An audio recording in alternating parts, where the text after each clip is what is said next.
Bonjour à tous les auditeurs et auditrices de vipradioonline.fr. Vous écoutez notre reportage découverte RVPB en images, en vlog, depuis Lisbonne. Nous y avons passé 5 jours, 4 nuits et nous sommes dans notre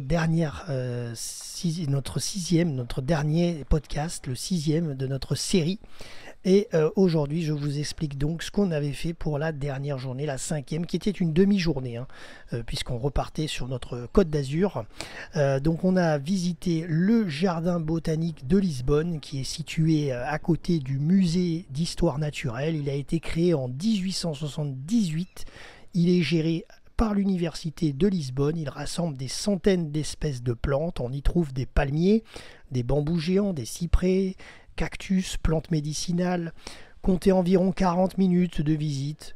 Vous avez des casiers qui sont à disposition pour les sacs, donc c'est pratique si vous êtes chargé. Ensuite, après 25 à 30 minutes de marche quand même, sinon vous pouvez reprendre un métro, mais c'est juste pour une station. Parce que là, faut le savoir, pour aller dans ce jardin botanique, il faut prendre le métro. Nous on l'a pris à Santa Apollonia, là où on était logé, et on est allé en direction de Rato sur la ligne jaune, voilà, pour aller au jardin botanique de Lisbonne.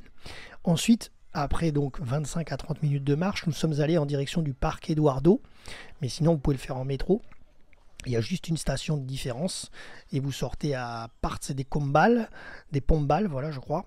Ensuite on est allé donc au parc Eduardo 7 et nous avons découvert, avant d'arriver au Belvédère, c'est sur votre gauche, quand vous remontez le parc, qui est très très grand, donc c'est un petit peu long on va dire à remonter, mais c'est assez magique. Et là vous pouvez découvrir dans ce parc l'Estufa Fria de Lisboa, une magnifique serre. C'est 3,70 € l'entrée par adulte. Par contre, sachez que vous ne pouvez pas payer en carte bleue, c'est du cash, c'est en liquide.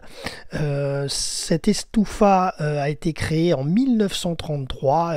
C'est une serre avec une ambiance jungle luxuriante. On y trouve des fougères, des bambous, des cactus, des orchidées.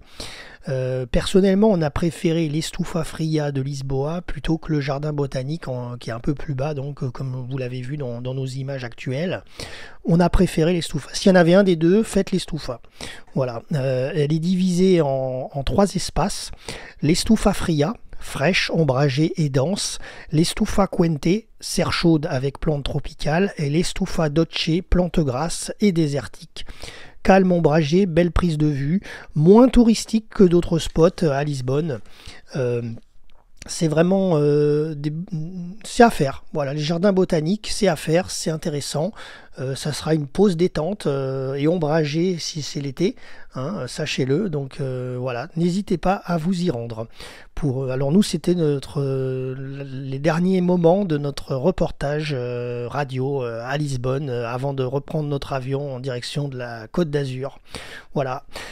Merci à tous de nous avoir suivis dans toutes nos séries de ces 6 podcasts sur Lisbonne, 5 jours, 4 nuits. J'espère qu'on vous a donné envie de vous rendre dans cette belle capitale du Portugal et on vous dit bien sûr à bientôt pour de prochains reportages découvertes. C'était Jérôme pour RVPB, vipradioonline.fr. À très bientôt.